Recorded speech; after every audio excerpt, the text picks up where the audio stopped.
Good morning everyone. এয়া ৰাতিপুৱাই আজি মাছেই লৈছোঁ। শুই উঠিয়ে মানে মাছ ল'বলৈ পাইছোঁ।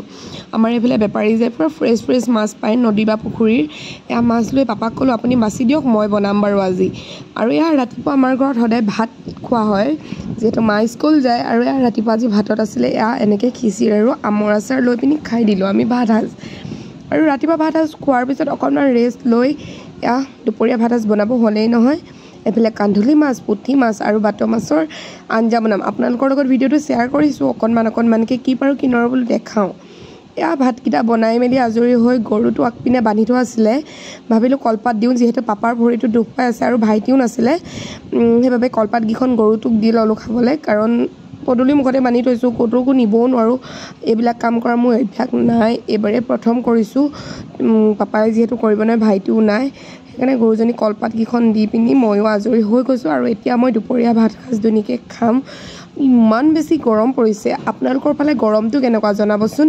এইফালে ভাতত আছিলে কান্ধুলি মাছ ফ্ৰাই, মাছৰ পেটু ভাতৰ লগত, টেঙা দিয়া মাছ। এইফালে পাপাকো দিলোঁ, মুনুৱে মই পাপা খাওঁ, মাহঁতে অকণমান দেৰিকৈ খাব।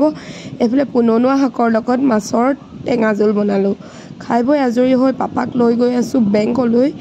এটা কাম আছে বেংকত আৰু পাপাক লৈ যাব লাগিব। প্ৰথমতে স্কুটি লৈ আহিলোঁ, স্কুটিখন আধাতে থৈ বেটেৰীত আহিলোঁ। ভয়ো লাগে নহয় পাপাক স্কুটিত আনিবলৈ। Hello' everyone, good evening. এতিয়া মা মই মুনু অকণমান ওলাই যাওঁ, ঘৰতে আছোঁ গম পাইছে, ভিডিঅ' কৰাহে হোৱা নাই। পিছে মা চাওঁ পাইপ লগাই দিলে নি? হাই ওলাই যাওঁ মানে মই আৰু মুনু থাকিম এঠাইত, মানে জেঠাইহঁতৰ ঘৰত থাকিম। থাকিবলৈ মাতি আছিলে জেঠাই বহুত দিনৰ পৰা। আৰু মা গুচি আহিব। মা চশমা এযোৰ বনাব লাগে মেইনকৈ। মা চশমা ফ্ৰেমটো ভাগিলে, ৰকিয়ে কামুৰি খাই খতম কৰি দিলে। বলক বেটেৰী আহিছে, আমি বেটেৰীত যাওঁ। আৰু এয়া বেটেৰীত আহি আছোঁ। মায়ে মানে তামোল ইমান বেছি খায়, আপোনালোকেতো জানেই। এই ডিমৌ আহিছোঁ কাৰণে দাঁতকেইটা নিমপাতৰ ঠাৰি দিয়ে দাঁত ঘঁহি আছে। আৰু আহি পাই গ'লোঁ ডিমৌ। মাৰ কেইটামান প্ৰয়োজনীয় বজাৰ আছিলে আৰু মুনু মইতো থাকিম। এইফালে পংকজদাৰ দোকানত আমি প্ৰায় আহোঁ, মানে বজাৰ ইয়াতে কৰা হয়। তেওঁ অকণমান কম দামত দিয়ে দেই ৰাইজ, আৰু বহুত ভাল কাপোৰ পায় ইয়াতে। পংকজদাৰ দোকানত আহি বজাৰকেইটা কৰি ল'লোঁ আমি। আৰু বজাৰ কৰি আহি সন্ধিয়া আমি পাই গ'লোহি জেঠাইহঁতৰ ঘৰ। আৰু এইফালে আমাৰ বাৰ ছোৱালী মানে জেঠাইৰ নাতিনী গুণগুণ, তাই খুব মৰম লগা হৈছে। কথাকেইটা শুনি তাই ভাল লাগে। তাই ফটো উঠিব নিদিয়ে, এয়া ফটো উঠাৰ কাৰণে তাই কান্দিছে দেখিছেনে। আৰু আমাৰ জেঠাইহঁতৰ ভিতৰৰ চাওকচোন ইমান ধুনীয়াকৈ থৈছে। গোটেইটো দেখাবলৈ বেয়া লাগে আচলতে, আৰু লাজো লাগে দিয়কচোন মানুহৰ আগত ভিডিঅ' কৰি থাকিবলৈ। আৰু ভিডিঅ' বুলি ক'লেনো কিয়, মিক্সিং এটা ভিডিঅ' বনাইছোঁ ৰাইজ, আপোনালোকে চাব বুলি আশা থাকিল। 3 দিনৰ ভিডিঅ', মাত্ৰ 3 মিনিটৰ এটা ভিডিঅ'ৰ ওপৰত আপোনালোকলৈ আগবঢ়াইছোঁ। আশা কৰোঁ ভিডিঅ'টো আপোনালোকে শেষলৈকে চাই আছে, আৰু যদি চাই কেনেকুৱা পিছে জনাব। এইবাৰ পিছে মই ঘৰত কেইদিনমান থাকিম বুলি ভাবিছোঁ।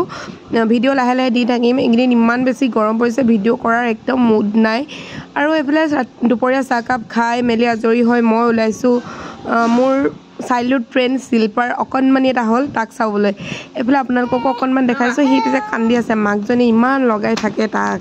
আৰু এইফালে আমৈকে বোলে তাক ফুট দিব লাগে। মই পিছে আমৈকো হৈছোঁ বোলে, জেঠাইকো হৈছোঁ, তাহাঁতিয়ে কৈছে পিছে দেই।